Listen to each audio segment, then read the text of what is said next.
Welcome everyone to the panel track here. We are starting with our next panel of what users really want. I'm your host, I'm Jason Yee. I'm a staff technical evangelist at Datadog. And I kind of conceived of this panel partly because I wanted to take a step back from the metrics themselves, which I think we all get obsessed by, and start to understand maybe what we ought to be thinking about measuring rather than the actual numbers of what we're measuring. I'm joined today by a bunch of fantastic panelists. I'm going to open up my phone so I can actually read the notes that I've got for their introductions. Notably, if you see the slides here, Jamie Wu was on the panel. They've tested positive for COVID earlier this week, so unfortunately cannot be with us. So we wish them all of the best in getting better and hopefully not staying quarantined and trapped in their hotel here in New York for too long. All that said, I'm going to start at the far end because our lovely panelist, Miranda. Miranda was going to be the moderator for this, and she's got a wealth of insight, which I'm really excited for her to share, which means she's a perfect panelist, which has allowed me then to step in as the moderator role. Miranda is a senior product manager at Datadog. She's been at Datadog for over 4 years now, just over 4? Almost 4 years. Almost 4, right around that time. So I've known her for quite a while. She's working on some cool stuff. Next to her is Rain. I know Rain as Groningen Rain. Rain moved from the Netherlands back to the States recently. I'll let that speak for itself. Happy to be here. Rain also, though, so Rain is a developer advocate at a company called Temporal that does really cool things. Won't share too much in case that comes up later, but Rain also contributes to a bunch of open source and the technical work at Temporal, including Temporal IO. I think on the list of open source projects that you might have heard of that they've contributed to, CockroachDB, Fedora, OpenStack, things like that. So pretty impressive. And last but certainly not least, right next to me, Yasmin Rajabi, from head of product at Stormforge. Not a Stormforge fact, but fun fact about her, you've been to 39 countries. You love to travel. That is really impressive. So not for this panel, but later, if you want to get travel tips from her or things like that, because I know I will. So with that, let's dive into the topic at hand. What do users really want? Maybe we'll just start there. Like, what are you doing in your work to try to understand users better? It's a great question. I could probably kick it off. So I think in my role, we get pulled into sales conversations and then product conversations. So what's hard is how do you ask a user the right questions to get what they want without coming off like you're trying to sell them something when you get pulled into, hey, we're doing a POC with a customer and we want you to talk about the product, the platform. And I really want to know, what do you, the user that's hands-on keyboard trying to do your job, what do you want to get out of this without being like, well, what if you have this feature, that feature, and then get into that sales conversation. So for me, using those opportunities as a way to learn, what are they trying to get out of this? What's the outcome that they're driving towards?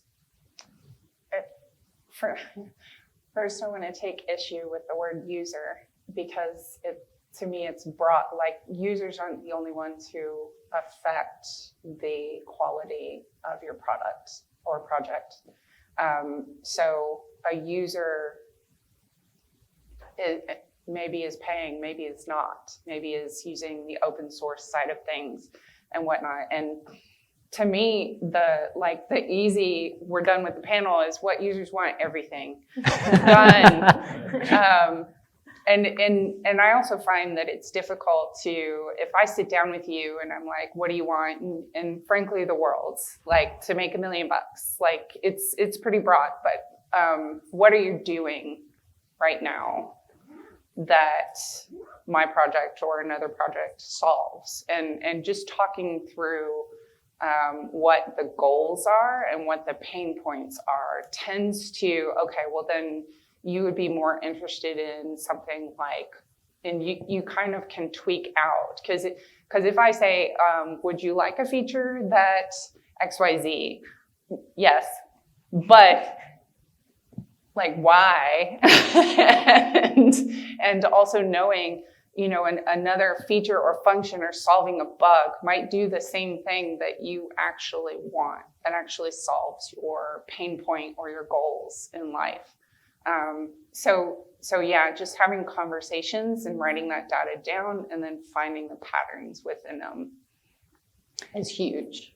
I mean, I guess to dig into that though, right? If you're saying users aren't always just our customers.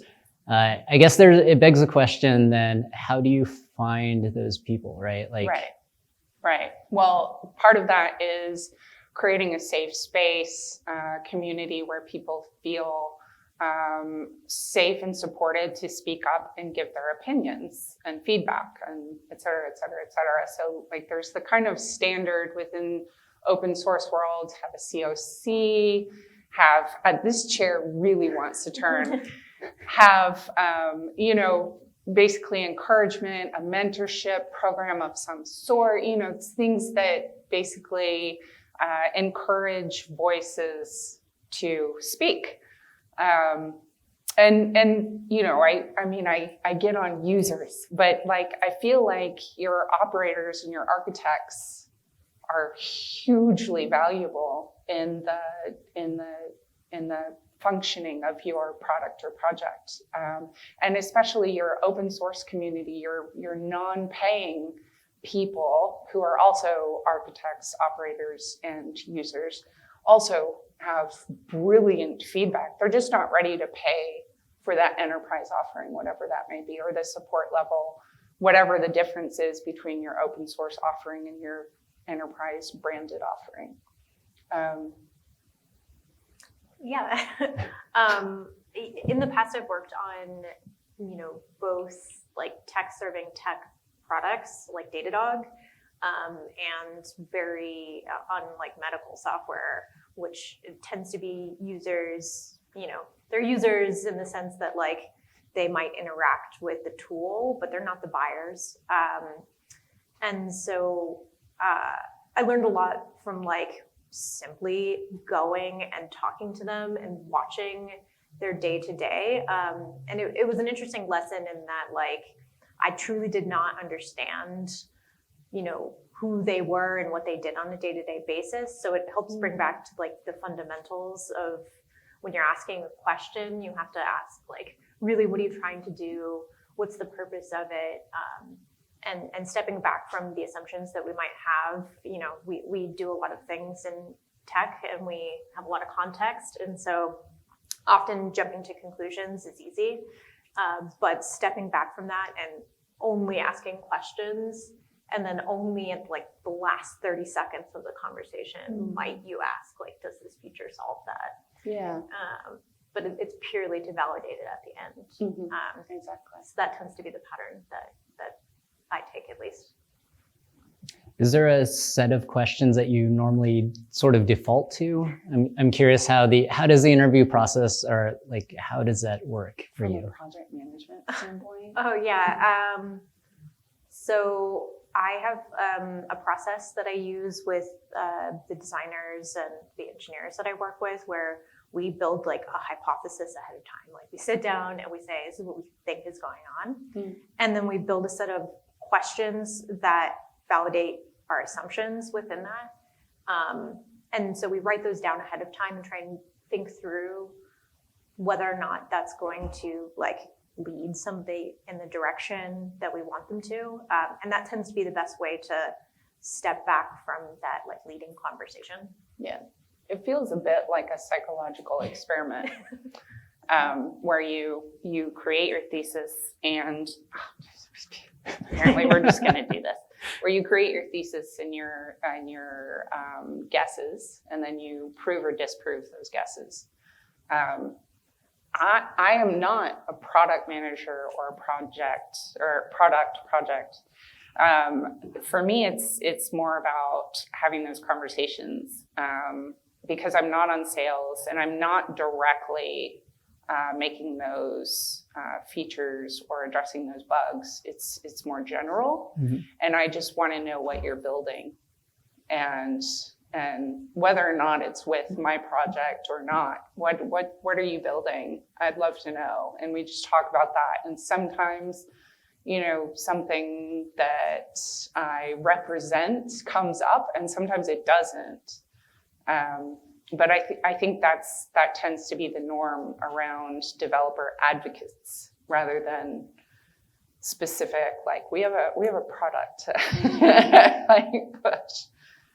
What about you? You mentioned like the psychological aspect. What I found helpful in the past to kind of take some of the biases out is having users just journal. Like, what's your process?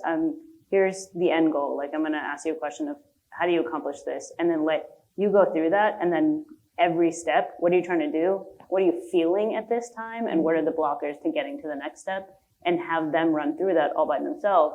And at the end, then talk through it and analyze it with them. So it's completely hands off, and then that way it's not like I'm trying to give you a hint or something to get to the next step, or right. I'm judging based on your face or your expressions as you're going through it. But you are thinking about it proactively and writing that down throughout the workflow that like we've put in front of you. Yeah, 100%.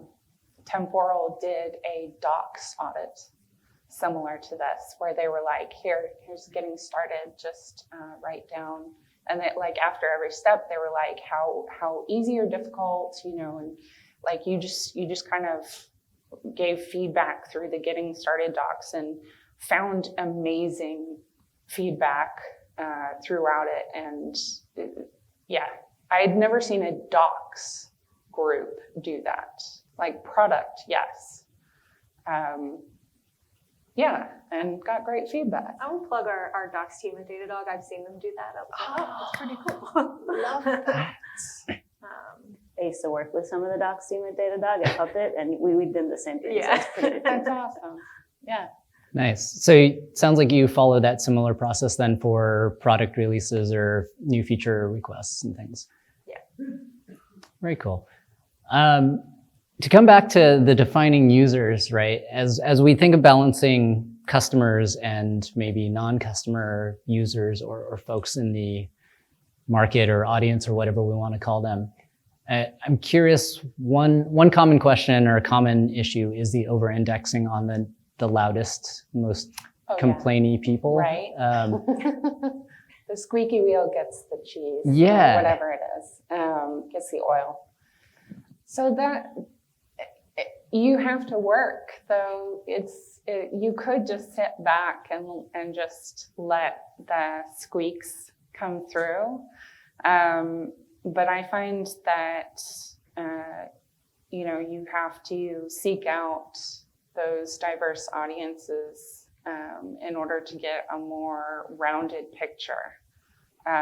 One of the things you can do is if you do have a louder person, you can work with them to like maybe rewrite a blog post about this and ask other people to comment or otherwise indicate if they also feel this pain point. And then you, like, in the gentlest way possible, you've asked a group of people to also give their input.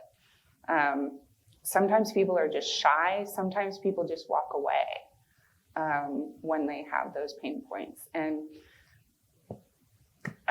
story time is that I was joining a company for the first time, and they were like, "Hey, our community only asks super technical questions. We never get super beginner questions. It's pretty awesome." And I was like,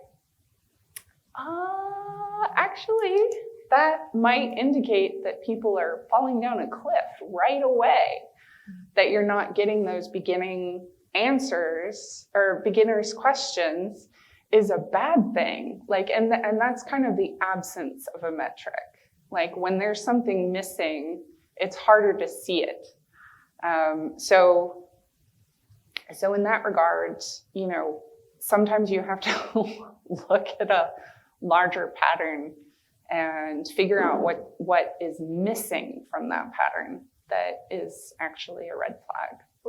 We've seen some things along those lines. Yeah. So if we launch a new feature and nobody says anything, That's not a good sign. That's not good. So yeah, it's usually worth investigating at the point when you're getting silence. Yeah. That's a pretty big challenge for us, like as a startup. When you're working at an earlier stage company, you have less customers. It's not a bad thing. It's just it's earlier on, and so your loud customer is also the one that's validating a lot of what you're building. And so what we do internally and what makes it really difficult is making sure that we're drawing that line of we're not going to build something specifically for this company. Yeah. What we build, if we build it for that company, we will make sure that company XYZ that we're also working with has that need and validate it. Even if the pool is smaller at a smaller stage company, it's still something that you have to be really diligent about to make sure that you're not just building for the one. So fast forward 6 months, 1 year down the line, you've built the best product for this really loud customer, but what about everyone else? Yeah. I think there's like two phases, right? You have like the feature request phase where you're hearing the feedback and you're hearing it from the loud customers. And then there's the like actual build and design phase, which you go out and you talk to everybody else and you're thinking, does this make sense for the broader group? So yeah, you might like choose to investigate something for the loudest person, but you're building the right thing for everyone. Yeah. I guess then with that divide, right, of the early stage ideation, because the thing doesn't exist and because there are no customers on it, how much of that do you rely on your own experience of like, this is what we think we want, or? Yeah. It's tricky. Like, exactly. It's a sticky problem. Like, there is a reason why temporal is so strong. So it's temporal, and then it has a series of SDKs to actually communicate between an application. Well, the Go SDK is the best SDK. It has the most samples and blah, blah, blah. Well, that's because all of temporal is written in Go. And so the engineers were like, oh, we can build sample apps very easily in Go SDK. So of course, Go SDK is the best. I'm a Python person. I just got here and I'm like, what's up with Python? Where is the love? And they're like, oh, our Python community doesn't really use us. Well, because your SDK sucks. And so that's the thing is you start out, you have to start out with like you're your own founder. You're a company of one. I will build my thing because I know about this problem. I want to solve this. But then as soon as possible, start talking to people and finding out if that problem really is solved and if this is the way you want to solve it, and like actually looking outside of yourself. It's hard though, right? It's so hard. Please look at this. There are like some things where, you can look internally, like for example, we are a platform that works off Kubernetes. So we have engineers that use Kubernetes day in and day out, and they're perfect users in some cases where totally great. Let's get their feedback, get their input. But then most of our customers are large enterprises. Yeah. We're a startup. So the problems that we have are not necessarily exactly like a large enterprise would or like a large financial company. What they worry about is not necessarily the same as what we worry about. So you have to be very careful when you are using internal feedback that you're not biasing and you are validating it for your ideal user. Yes. Yeah, part of like the process that, I'm the last 3 months have been investigating this new product area. And one of the things we've been very conscious about is specifically like industry. So we're like talking to as many people across each industry and then identifying like what makes them different as a company and what are the processes that might differ or be the same. And so telling those stories side by side has been helpful in informing the approach that we can take that can be more generic. Yeah. I'm curious, because you've got these different industries, it sort of implies different personas. I hate that word. Okay. Stepping aside from that word, I guess my question then is mostly about like, as you're as you're building a feature, right? And as I think a lot of people here are developers or they're engineers and they're building and implementing these things, does there need to be more thought that people are going to use these features in different ways? And how does that come into play? I love just putting the minimum thing out there because people do wild things. Like they always use it in a way that I am surprised by. And so I'd rather identify that as fast as possible, mostly because like it rarely comes up when you're just interviewing somebody because you're imagining how they would use this. But once somebody's hands are on it, like they're doing anything. And you want to know that as fast as possible. So just like getting it in people's hands. And that's the key. big thing. Like, what's the minimum you can put out there? Because users are going to come up with the craziest ways they use your software. And you're like, you're doing what? I don't even think that's documented. Like, how did you figure that out? And so doing the minimum that helps solve their problem, but then you can make sure you're building in the right direction. So you aren't building exactly what you thought they would use it for, but you're learning from them on how they are actually using it for. Yeah, I find that if you put the tools out there, people will build, 10 people will build 10 different things from it. But if you put the built thing out there, then like maybe it works for 2 people, maybe. Yeah. And so what is the balance between documentation and telling people how to use those tools? Like if I'm putting those tools out there and I'm telling you how to use those tools, is that limiting your creativity? You know what I mean? Yeah. Like there's a balance there of not telling you how to build a house, but saying this is a hammer. I think that's where the balance between like reference docs, here's how these things work, and then examples of if you want to accomplish a thing, here's an example of how to do it. It's not an exhaustive list, but it's something that'll get you started and get you thinking. Yeah, 100%. Yeah, so I think that's a good natural segue into as we kind of step back what users want, and we're starting to think again about metrics. If there's a notion of like, here's a hammer, how do you measure that, right? Like, how do if I make a feature, I have a supposition that people are going to use this to do a thing, but if I'm saying that I'm offering you a tool and you can use it anyway, help me drill back down into that. Like, how do you measure that it is successful then? Yeah. It gets specific. It depends. I hate that answer. It depends. So I'm going to use the project that I work on currently. You could just measure downloads or stars on your GitHub, which is, there's a certain quality to that metric. But it might be more interesting to then look at the references to the specific language SDKs, for example. What the downloads, what the pattern of the downloads is in response to a blog post or a talk. The kind of questions and patterns that you're seeing in your support system as well as your forum. Like, don't just ignore one over the other. The number of community members often is something that is kind of overlooked in proprietary worlds, but it's huge if people come in and they are asking questions, not just lurking, but asking questions. I have some strong opinions on metrics, both pro and con.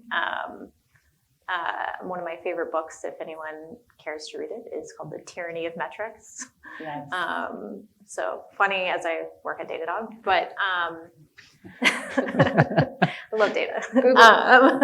Tweet that. And I think the challenge is when you set a KPI as a key performance indicator, You're basically like setting a standard for what you're building and what like you're giving incentive for the product team or design team to build. And so you have to be super careful about what you set as like a performance indicator on that.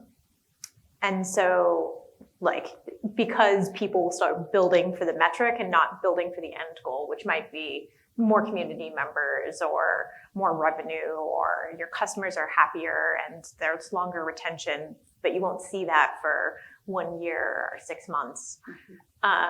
And so to me, like metrics almost need to be temporary. They're a temporary goal. I'm trying to like get up to this number because of this qualitative reason.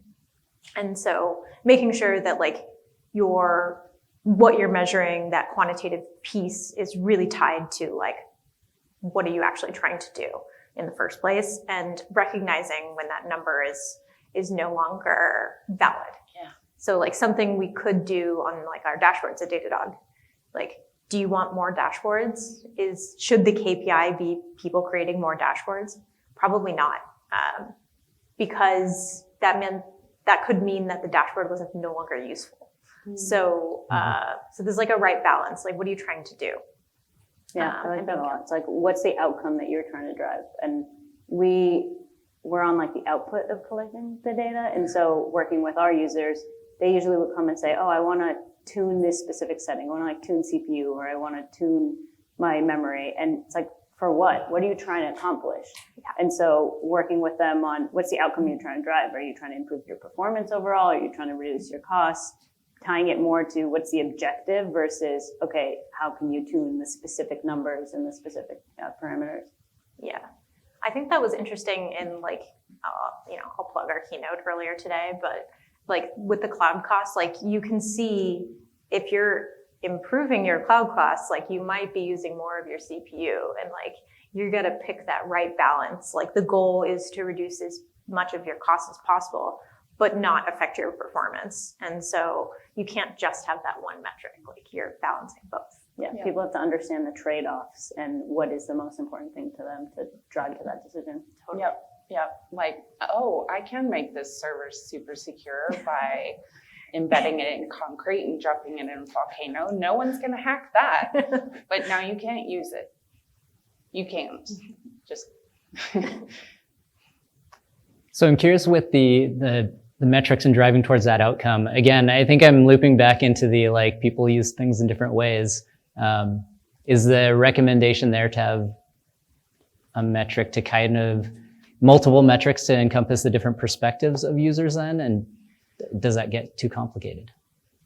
And like thinking about the goals.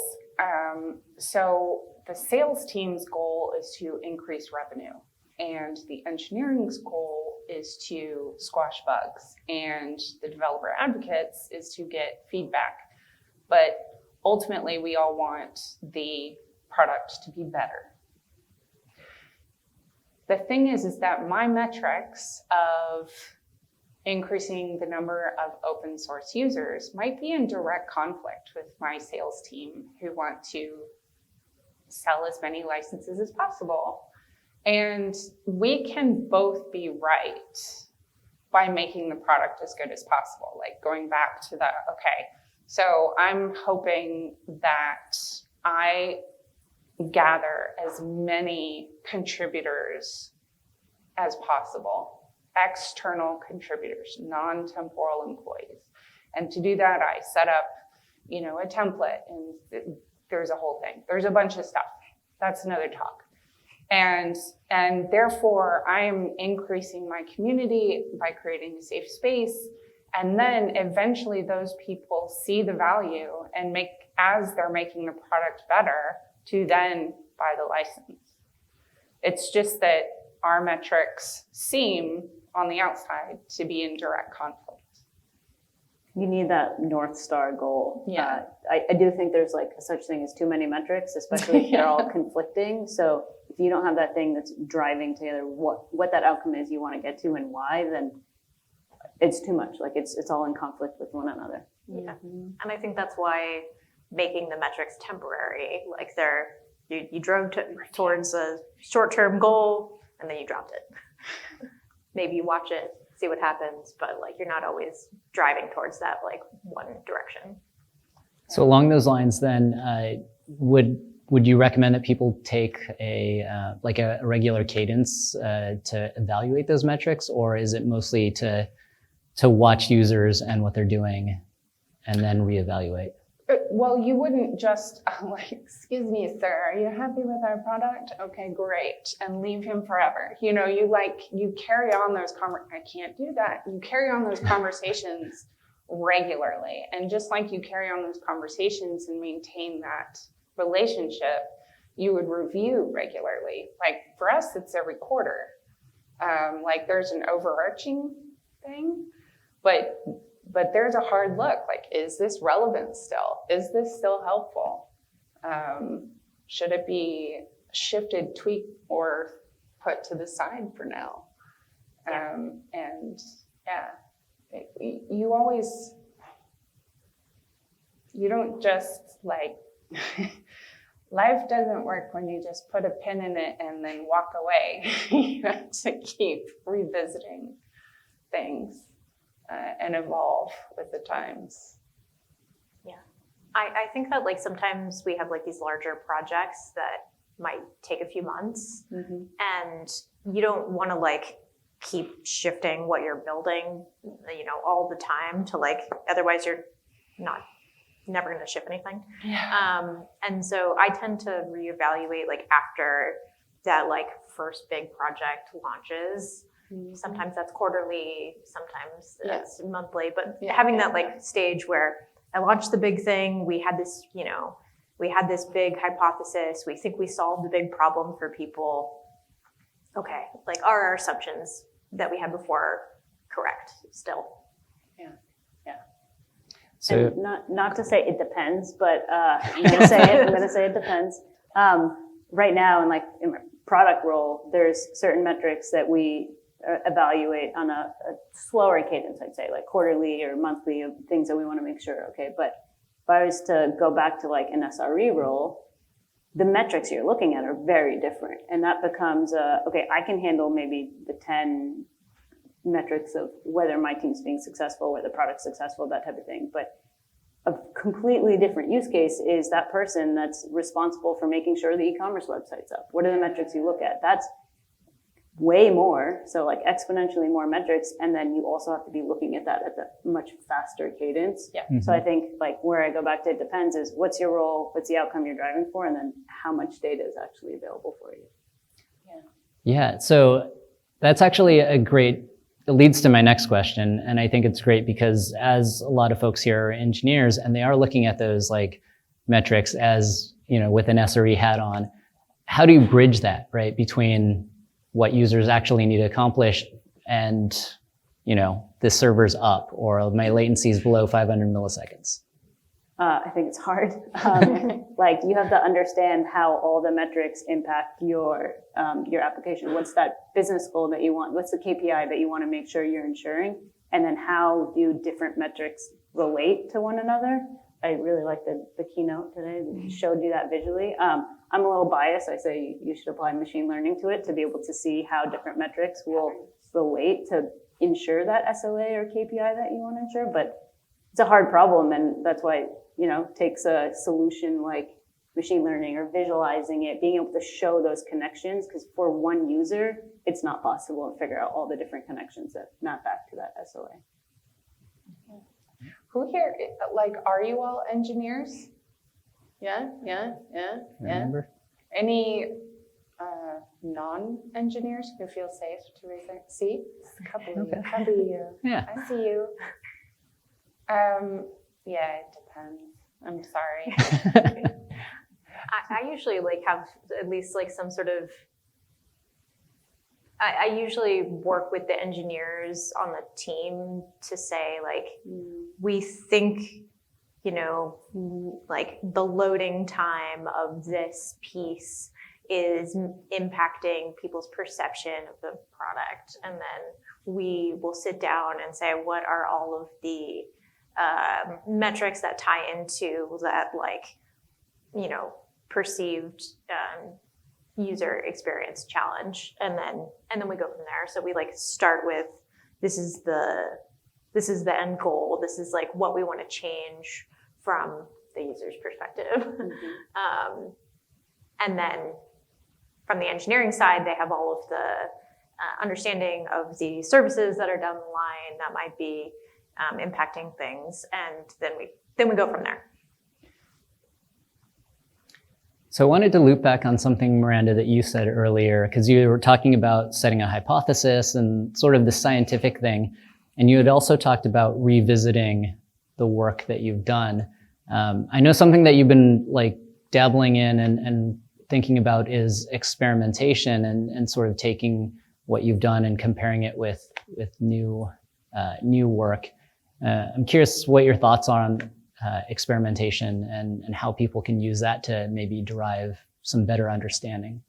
Yeah, I can share some insights from user research with potentially people in this room. So we started off with like a general, we had loud customers who were saying, give me A/B testing.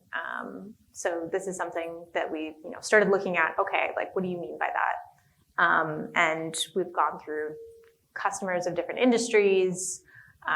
We've gone through people who aren't our customers, and sat down and been like, tell me exactly what that workflow looks like within your company. Who are all the teams involved? Are there data scientists?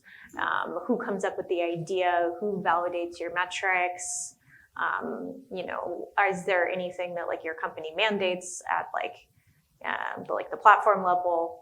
And then kind of created those like key like categories of people, and learned that from the engineering side, there's a lot of challenges, not just on like doing the A/B testing, but actually on like understanding if like releases are going poorly. If like deployments, like what's that relationship between the deployment and the feature flag? And so like that has led us to identify like perhaps a larger problem that we can try and figure out the best way to solve. So we do a bunch of user research like that, like loudest customer, like we talked about earlier, figure out like what are the different categories of workflows that we see, and then how does that actually fit into our data? So we're in the like, what's next? So happy to talk to anybody about that if you have opinions. I think experimentation is so important. And that's like, I feel like a lot of my life these days, because that's what our platform provides for users. So I was working with a user a couple weeks ago, and they were, dead set that their application is very sensitive to memory and they want to tune some things. We're like, okay. So we ran a bunch of experiments and took a look and learned actually it's not. That level of experimentation allows them to just purely let it be a data thing and look at the results and say, okay, maybe I do need to recheck some of my assumptions and experiment a few other things and be able to go to that level of experimentation. Yeah, starts with a hypothesis, using a metric to validate it. Exactly. And so chaos engineering, an experiment is explicitly part of chaos engineering, but I 100% feel like life should involve experiments where you have a hypothesis and a theory about whether or not it'll work out, and you design a specific test that only tests one thing. That A/B needs to be very specific. Only one parameter that is tuned in two specific ways, and otherwise they are exactly the same. And frankly, you can do that with so many things outside of chaos engineering or tech. But yeah, life. Yeah. Life is a science experiment. So we're right at about time. But I did have one other question to ask you, and that is, you shared the book, The Tyranny of Metrics. Any other resources that you all know of that you would want to share to help people understand more about their users or how to find out information? I'd say the UX person or the UX people at your company are your best friend.